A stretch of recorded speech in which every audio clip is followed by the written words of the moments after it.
What you have seen is an example of what we call image crafting.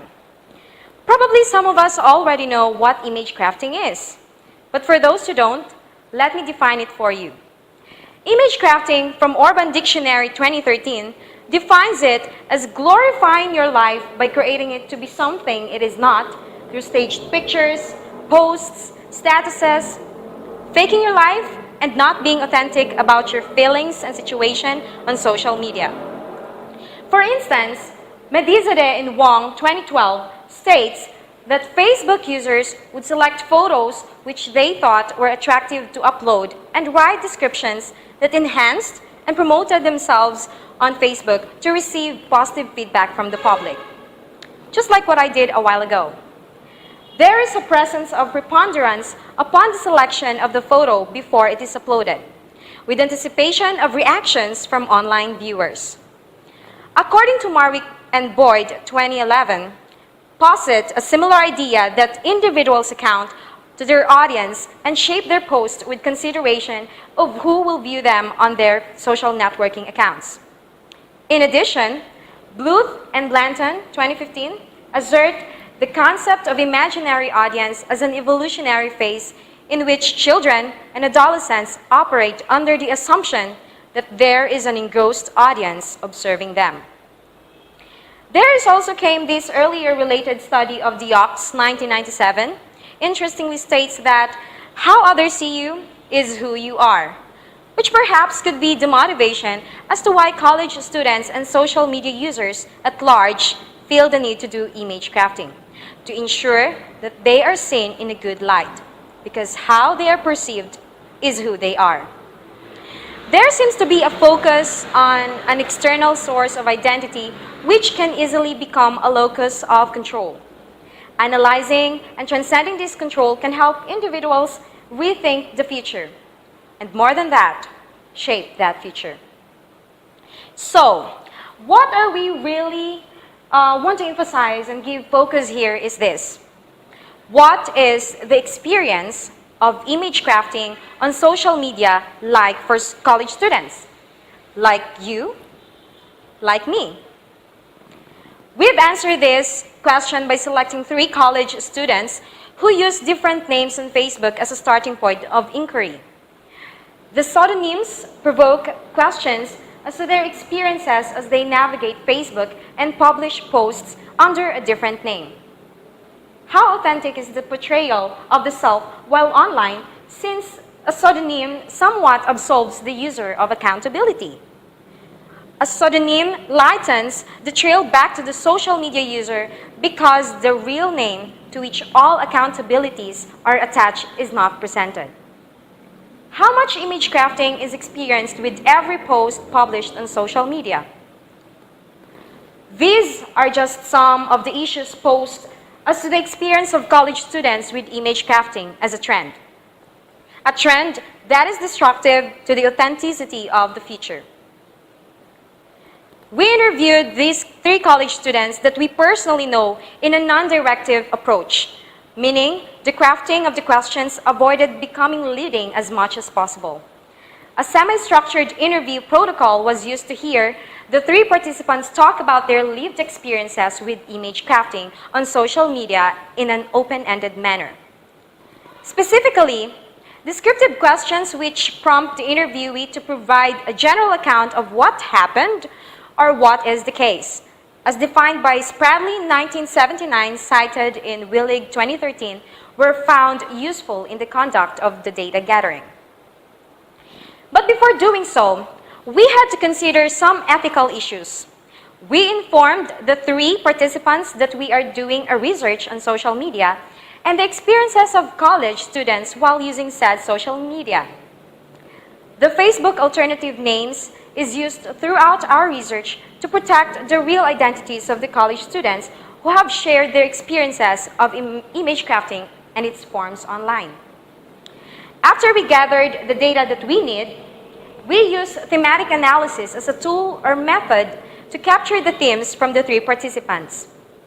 The themes from the 3 participants were triangulated to examine what is said across the 3 stories, thus coming up with 5 common themes, which are catharsis, enhancement, filtering words, hidden selves, and apathy to trends.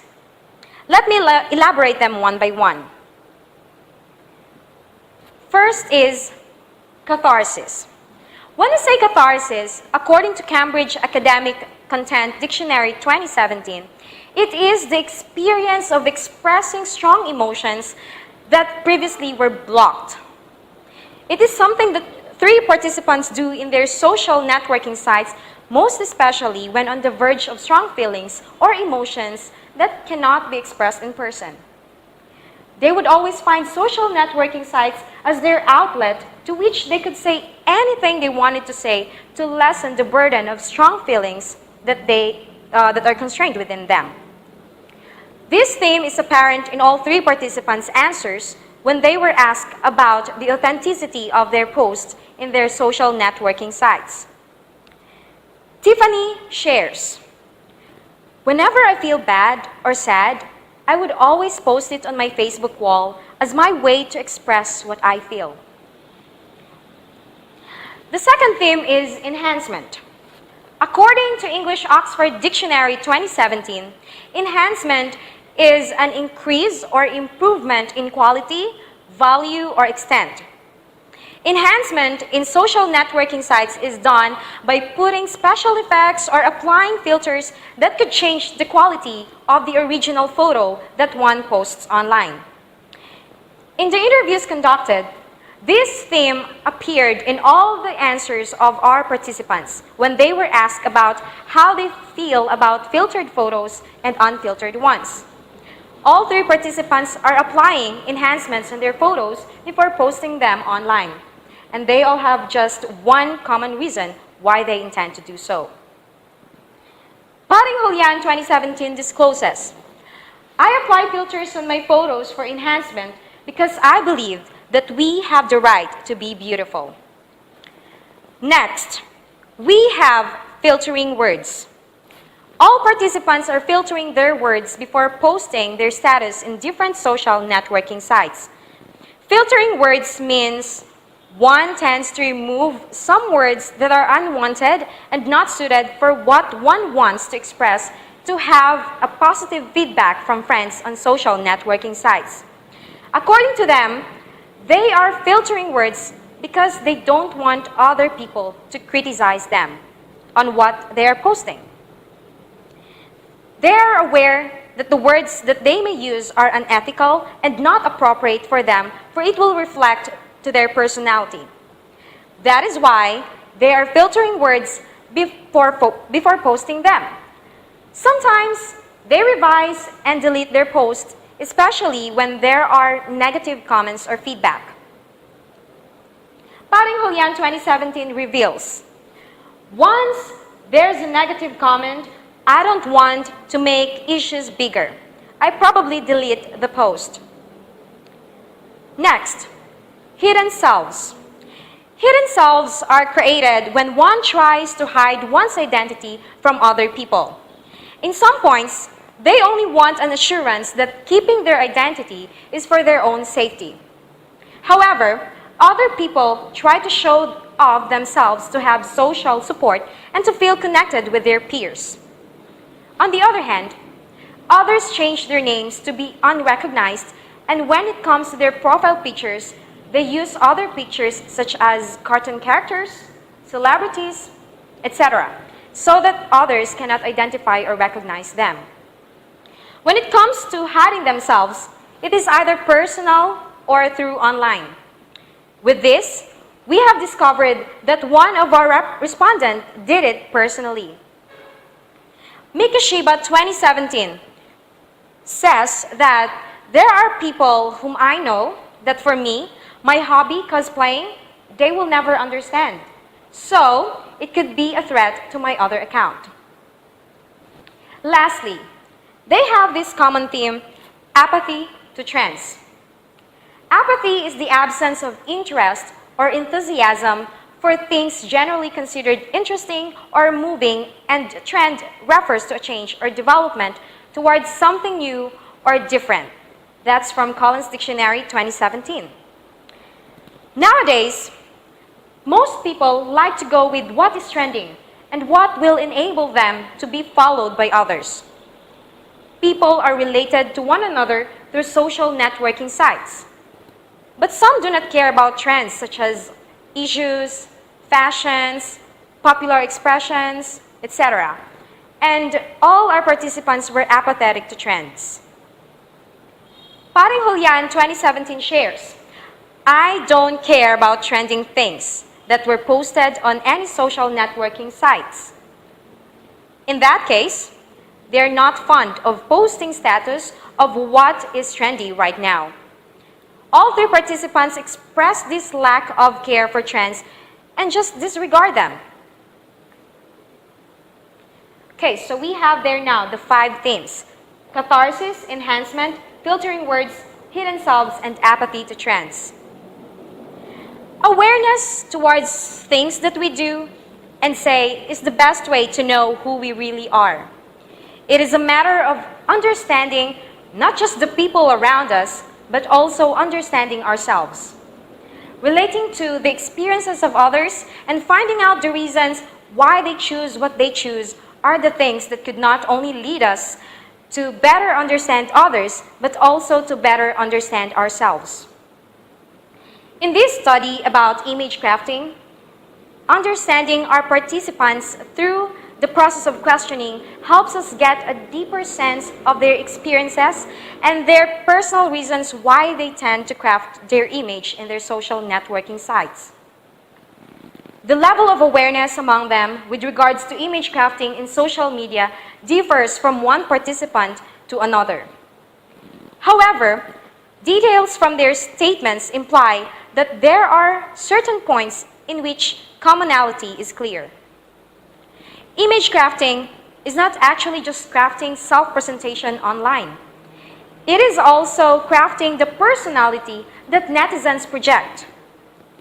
In doing so, there are certain effects which are outcomes of crafting our images online, such as isolating ourselves from interacting personally, having poor self-control, and rampant prejudgment. Netizens also craft the intended impression by filtering words. If netizens would really think deeply about it, all the things that people do, say, and even how people present themselves are no longer authentic, in that all those things are mere creations fabricated while striving for an ideal state. The lesser the authenticity becomes, the more lies contribute to the falsity of this world. Crafting an image has effects on our future. From how we view and foresee it, image crafting will lead the world to become full of lies, in which people will pretend to be somebody who they are not. Authenticity will no longer be a part of the world's vocabulary.